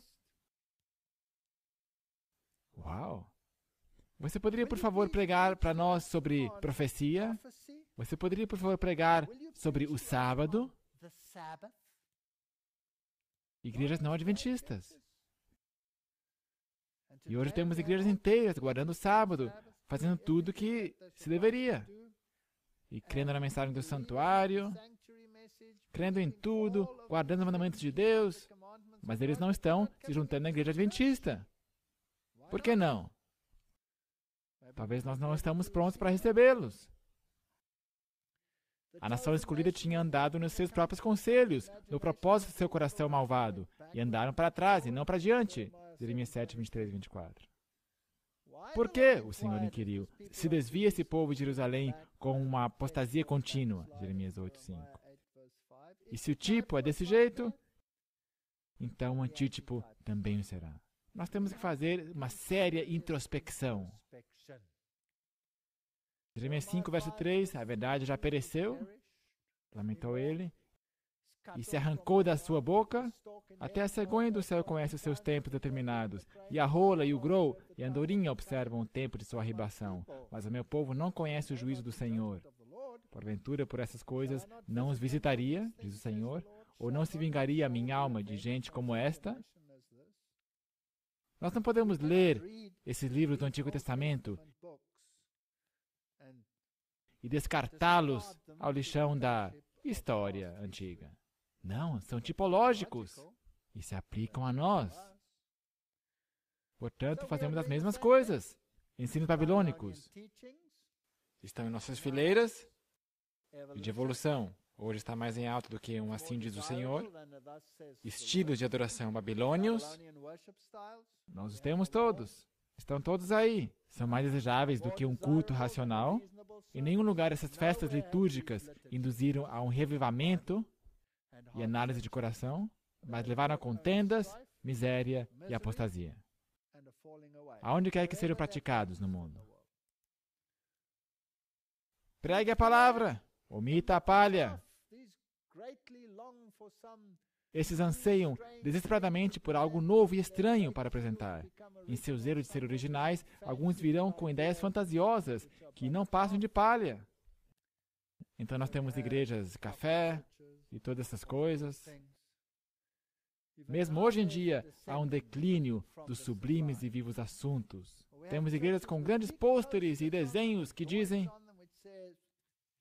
solte as rédeas. O que é isso? Um declínio ao ridículo e fantasioso, e mentes sensacionalistas estão prontas para agarrar suposições, conjecturas, teorias humanas e a falsa ciência como verdade a serem aceitadas e ensinadas. Nós temos tudo isso em nosso meio.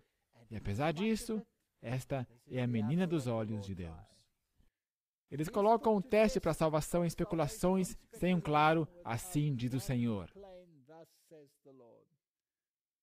Assim introduzem um monte de lixo, madeira, feno e palha, como se fosse precioso metal a ser usado sobre a pedra fundamental. Isso não vai resistir ao teste do fogo, mas será consumido. O Espírito de Profecia diz assim. A tipologia diz isso. Vamos dar uma olhada nesse interessante relatório. Crescimento de igreja nas igrejas contemporâneas da divisão do Pacífico Sul. Escrito pelo pastor E.B. Price, publicado em 31 de outubro de 2002. Já faz um tempinho. Últimos relatos mostram que 5 novas igrejas que foram plantadas na divisão Pacífico Sul entre 1985 e 1997 passaram por desastres similares e tragédias como aquelas relatadas sobre as igrejas de Celebration na divisão norte-americana.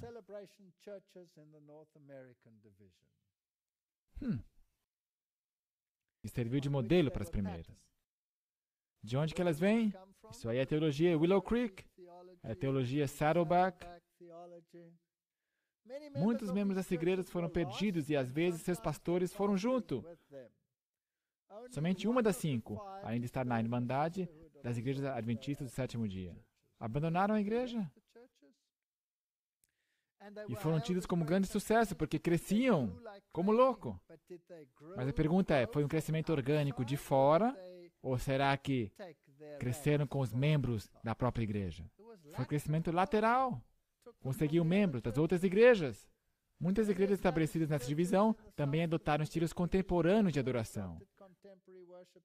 Apesar de dezenas de entrevistas com oficiais e membros, nenhuma dessas igrejas mostrou ter qualquer crescimento significativo por batismos de não adventistas.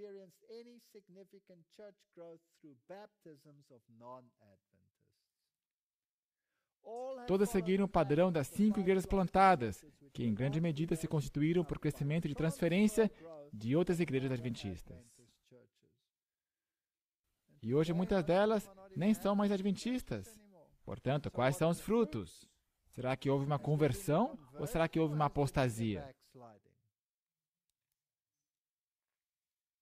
Em Profetas e Reis cita, o Senhor declarou, ainda que Moisés e Samuel se pusessem diante de mim, não seria minha alma com este povo. Lança-os diante de minha face e saiam. E será que quando te disserem, para onde iremos?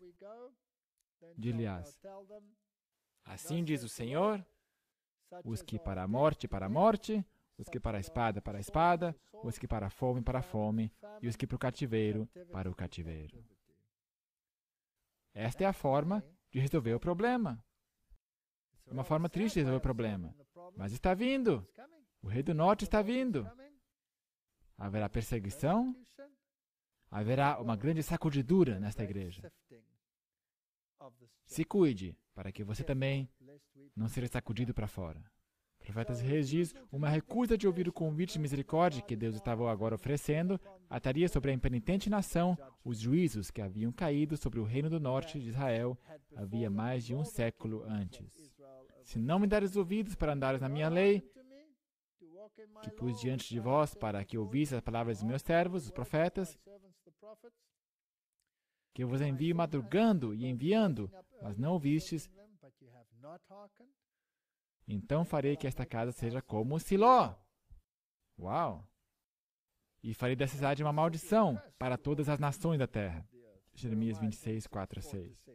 Vamos dar uma olhada nisso. Os que estavam no pátio do templo ouvindo o discurso de Jeremias compreenderam claramente esta referência a Siló e aos tempos nos dias de Eli, quando os filisteus derrotaram Israel e levaram a arca do testamento. Fascinante. Os filisteus tinham tomado a arca do concerto e a colocaram no templo de Dagon, o deus que era um peixe com cabeça humana e tinha sacerdotes também, e tentaram submeter as leis de Deus ao Deus Sol, a essa divindade de peixe.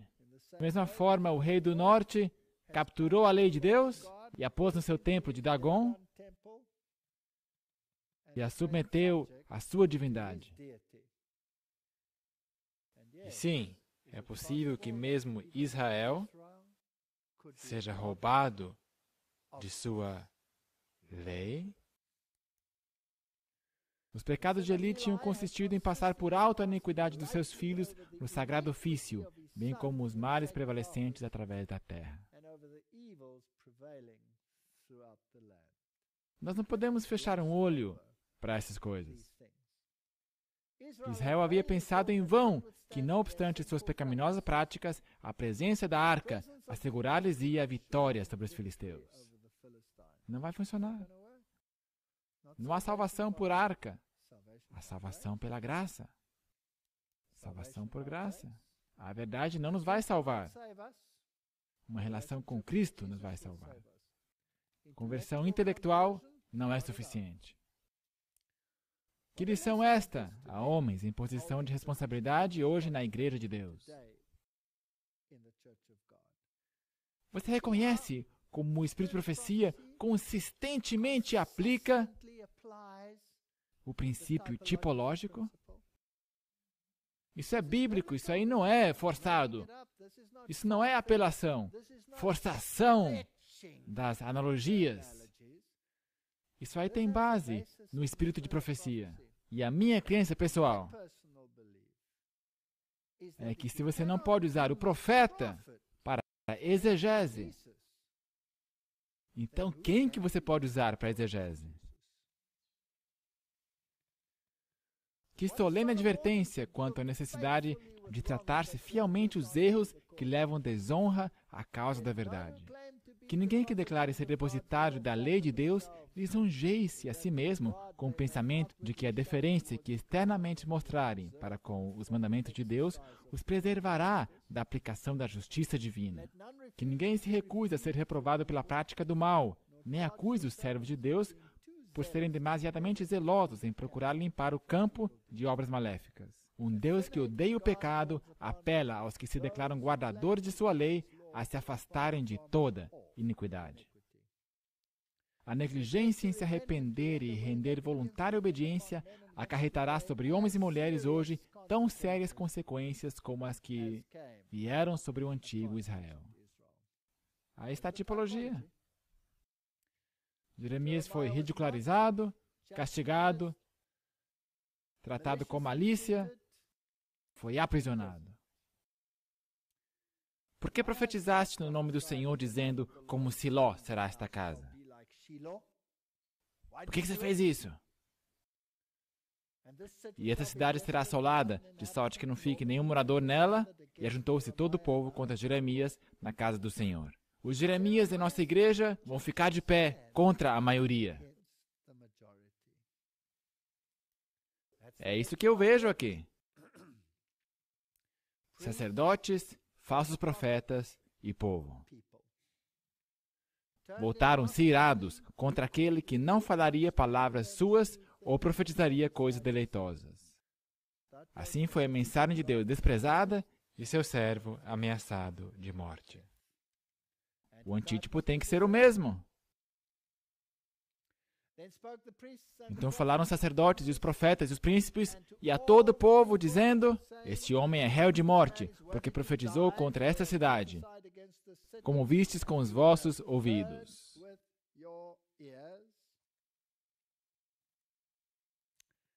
A série Ataque Total foi razoavelmente problemática. E eu não posso crer que a série Transformação Total será menos problemática. Mas eu tenho a minha esperança de que as pessoas ainda vão dar ouvidos e voltar de suas práticas que estão acontecendo. Mas Jeremias permaneceu ousadamente perante os príncipes e o povo, declarando: o Senhor me enviou a profetizar contra esta casa e contra esta cidade todas as palavras que ouvistes. Agora, pois, melhorai os vossos caminhos e as vossas ações, e ouvi a voz do Senhor vosso Deus, e arrepender-se-á o Senhor do mal que falou contra vós. Há Jeremias por toda a igreja. Temos que começar a nos levantar.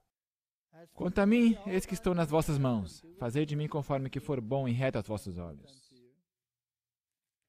Se as laranjas caem, então tem que cair, e que caiam logo. Sabei, porém, com certeza, que se me matares a mim, trarei sangue inocente sobre vós, e sobre esta cidade, e sobre seus habitantes, porque na verdade o Senhor me enviou a vós para dizer aos vossos ouvidos todas estas palavras.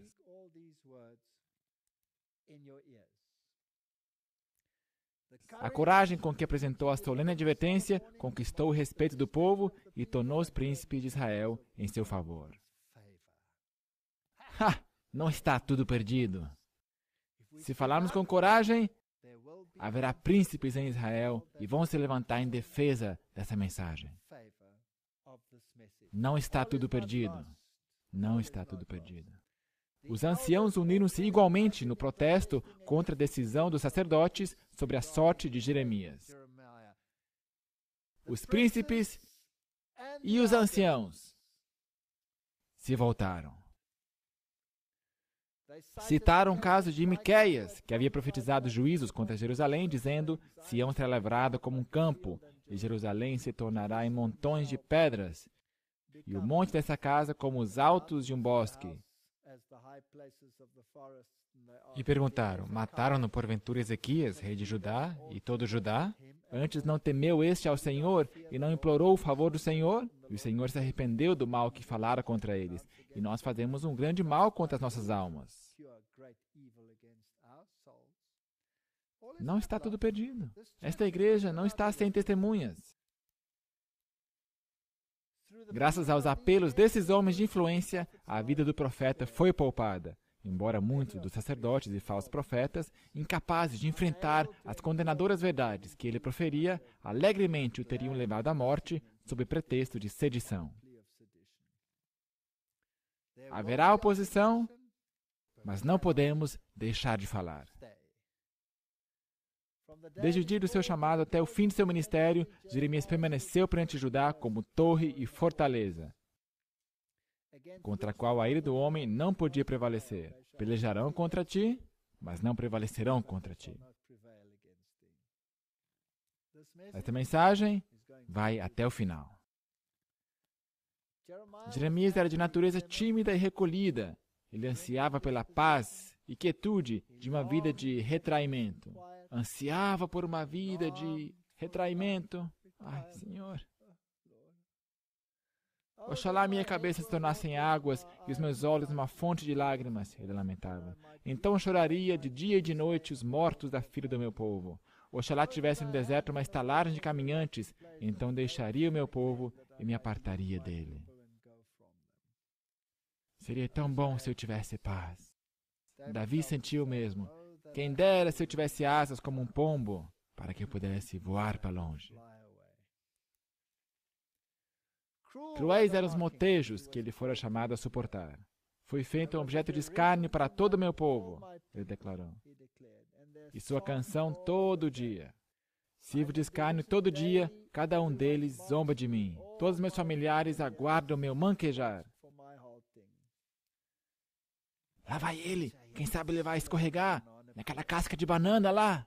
Nós vamos nos vingar dele. Olha lá, ele vai cometer algum erro em certa altura. Mas todo dia ele era fortalecido por Deus. E esse é o nosso privilégio. Se nós fazemos o que é correto, Deus nos susterá. Se tropeçarmos, Ele nos susterá. Não é do homem o seu caminho, nem do homem que caminha o dirigir seus passos. Ele aprendeu a orar: castiga-me, Senhor, mas com medida, não na tua ira, para que não me reduzas a nada. Nós cometemos erros, todos nós cometemos erros.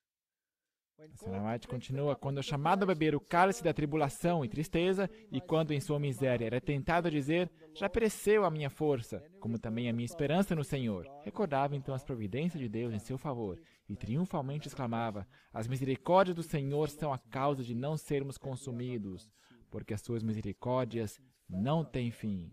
Novas são a cada manhã, grande é a tua fidelidade. Nós temos que nos lembrar das boas coisas que o Senhor tem feito por nós. E nós temos que falar frequentemente das boas coisas que nos acontecem, para que sejamos sustidos. O misericordioso propósito de Deus em espalhar a impenitente Judá entre as nações da terra. E não somente eles mesmos, o povo de Deus, deviam aprender a lição de obediência e confiança. Nos lugares do seu exílio, deviam também repartir com outros o conhecimento do Deus vivo. Muitos dentre os filhos dos estrangeiros deviam aprender a amá-lo como seu Criador e seu Redentor. Deviam começar a observância do seu santo dia de sábado como um memorial de seu poder criador. Muitos desses conversos do paganismo desejariam unir-se inteiramente com os israelitas e acompanhá-los no seu retorno à Judéia. Nenhum desses deveria dizer: de todo me apartará o Senhor do seu povo. Se você se levantar, você verá milhares vindo a esta igreja. A colheita está madura. Estão aí fora sentados. Conhecerão a verdade. As pedras clamarão. E aos filhos dos estrangeiros que se chegarem ao Senhor para o servirem e para amarem o nome do Senhor, Deus diz: os festejarei na minha casa de oração. Não dirão mais que sou uma árvore seca. Não serão lançados fora, terão nome melhor que filhos e filhas. Estão esperando, na linha lateral. Ao profeta fora permitido perscrutar os séculos futuros ao tempo do advento do prometido Messias. A princípio, a visão pareceu sem esperança, mas logo a cena mudou e ele viu as maravilhas do que estava por vir. Ele viu surgir o sol da justiça, trazendo salvação sob suas asas, e, absorto em admiração, exclamou: mas a terra que foi angustiada não será entenebrecida. Ele envelheceu nos primeiros tempos, a terra de Zebulon e a terra de Naftali, mas nos últimos a enobreceu junto ao caminho do mar, além do Jordão, a Galiléia dos gentios. O povo que andava em trevas viu uma grande luz, e sobre os que habitavam na região da sombra da morte, resplandeceu a luz.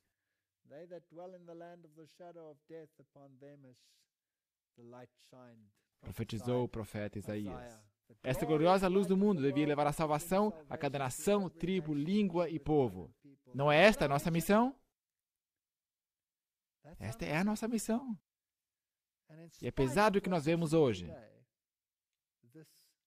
esta missão será cumprida. Pouco é que serás meu servo para restaurar as tribos de Jacó. Dever número 1. Restaurar as tribos de Jacó e tornares a trazer os guardados de Israel. Trabalha na igreja Também te dei para a luz dos gentios, para seres a minha salvação até a extremidade da terra. A nossa missão é para fora também. Não vamos nos demorar sobre as igrejas, mas temos que falar a elas. Olhando ainda mais para longe através dos séculos, o profeta contemplou o cumprimento literal dessas gloriosas promessas. Viu os anunciadores de alegres novas da salvação saindo para os confins da terra, a toda tribo e povo. Ouviu o Senhor dizer da igreja evangélica: eis que estenderei sobre ela a paz como um rio, e a glória das nações como um ribeiro que transbordará.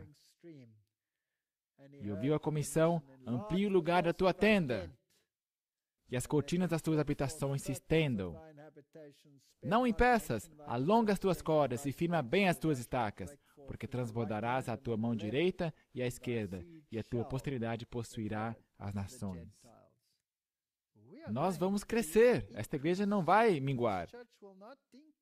Haverá um peneiramento, haverá uma sacudidura, mas à medida que eles saem, os outros vão fluir para dentro de Babilônia e tomar o seu lugar. Quão suaves são sobre os montes os pés do que anuncia as boas novas, que faz ouvir a paz, que anuncia o bem, que faz ouvir a salvação, que diz a Sião: o teu Deus reina. Isso acontece com a chuva serôdia. Levanta-te, resplandece, porque já vem a tua luz. Nós estamos no próprio limiar desta glória. E a glória do Senhor vai nascendo sobre ti, porque eis que as trevas cobriram a terra, este é um lado, e a escuridão, os povos. Nós já vimos isso. Mas sobre ti o Senhor vai surgindo, e a sua glória se vê sobre ti. E as nações, os gentios, caminharão à tua luz, e os reis ao resplendor que te nasceu. E o que me fascina hoje em dia é como Deus atua. Aonde você menos espera. Nós estamos num trem. Nós pulamos para dentro de um trem. O país que estamos é Egito, um país muçulmano. Pobreza ao nosso redor, como você não pode crer. Então nós estamos nesse trem. Para avançar, só 3 estações. De um sítio arqueológico ao outro. Nós estamos nesse trem. O trem está lotado. Lotado. As pessoas estão amontoadas como sardinhas numa lata. E meu amigo e eu estamos conversando, algumas pessoas ao nosso redor, e tem um homem de pé. Por 3 estações, um tempo de uns 10 minutos de viagem. 10 minutos. O homem nos escuta por mais ou menos 2 minutos. Então ele fala, em inglês bem quebrado: de onde vocês são? Eu disse, nós somos da África do Sul. Nós estamos do Sul. Eu disse, eu sou muçulmano, mas eu sei que há algo melhor. Você sabe alguma coisa sobre isso? Isto é surpreendente, não é? No meio de um trem com centenas de pessoas ao nosso redor, se empurrando, lotado como sardinhas. Então, a próxima pergunta. Meu inglês não é muito bom, mas será que você tem alguma literatura que me possa guiar à verdade? Nós abrimos nossas malas, nós não estamos equipados, nossas coisas estão no hotel, não temos quase nada conosco, mas o meu amigo tem um grande conflito. Ele também tem um desejado de todas as nações, o seu próprio, pessoal, lido e sublinhado. Mas esse apelo é mais importante do que nossos próprios documentos sublinhados. E nós damos isso para ele, os 8 minutos passam, e nós saímos e ele some. E nós nunca mais o vimos ou ouvimos falar dele. Deus vai terminar essa obra. Ele vai terminar. Ele vai chamar pessoas assim, da escuridão, à sua luz. Tudo que ele precisa é alguém que esteja disposto e alguém que tem algo a dar. É isso que ele precisa. Levanta em redor os teus olhos e vê, todos esses já se ajuntam e vêm a ti. Nós não solicitamos. Os teus filhos virão de longe, tanto, quem sabe, dirão, eu sinto falta de algo em minha religião. Tem que haver algo melhor. E as tuas filhas se criarão a teu lado. E os filhos dos estrangeiros edificarão os teus muros, e os seus reis te servirão.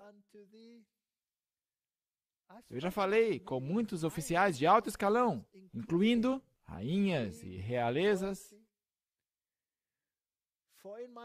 porque no meu furor te feri, e na minha benignidade tive misericórdia de ti. E as tuas portas estarão abertas de contínuo, nem de dia nem de noite se fecharão,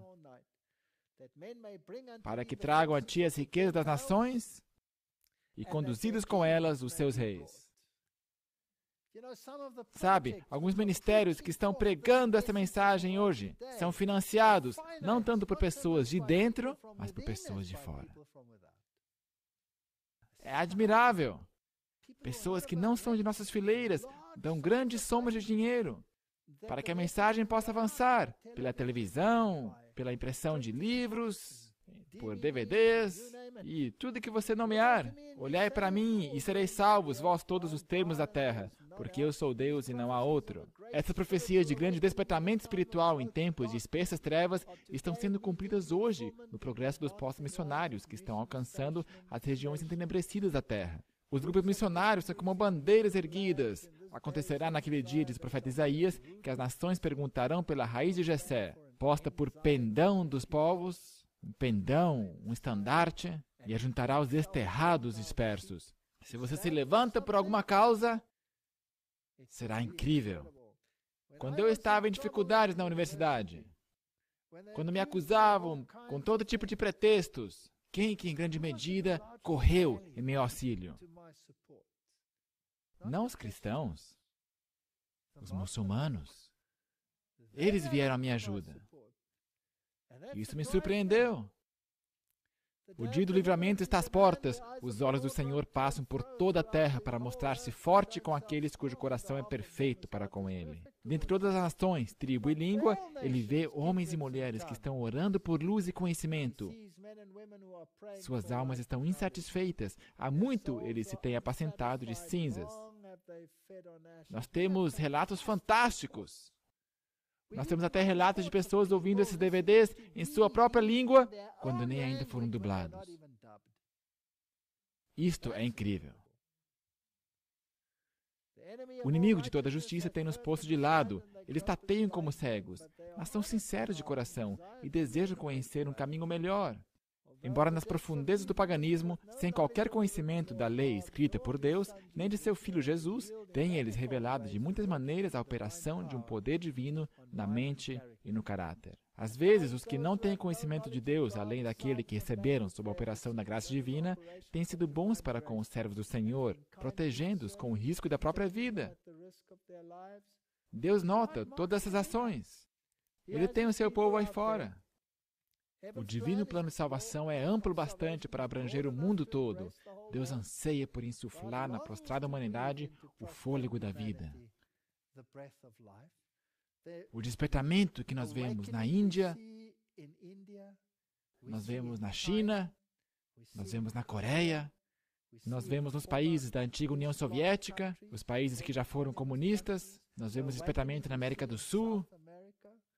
Isso aí são tudo sinais de que em breve milhares virão a esta igreja. Tirar-se-ia preso do valente, ou os presos justamente escapariam? Mas assim diz o Senhor, por certo que os presos se tirarão do valente, e a presa do tirano escapará. Tornarão atrás e confundir-se-ão de vergonha os que confiam em imagem de escultura e dizem às imagens de fundição, vós sois nossos deuses. Bem-aventurado aquele que tem o Senhor de Jacó por seu auxílio, e cuja esperança está posta no Senhor seu Deus. A todo coração sincero em terras pagãs, o justo à vista do céu, nasce luz nas trevas. Guiarei os cegos por um caminho que nunca conheceram, fá-los-ei caminhar por veredas que não conheceram. Tornarei as trevas em luz perante eles, e as coisas tortas farei direitas. Que privilégio fazer parte desse movimento final. Portanto, o Espírito e a noiva dizem, vem. Por favor, note o Espírito e a noiva. Deus tem uma igreja. E esta igreja vai terminar a obra, a despeito da situação em que se encontra. E quem ouve, diga, vem. E quem tenha sede, venha. E quem quiser, tome de graça da água da vida. Que Deus nos ajude para entender as tipologias, para que melhor entendamos a situação da igreja, para não estar tão desencorajado. Porque sim, está escuro, mas há uma luz. E em breve os tabuleiros serão virados. E pela graça de Deus, muitos nessa igreja estarão de pé. E aqueles que não ficarem serão substituídos. Que Deus nos ajude em nome de Jesus. Amém.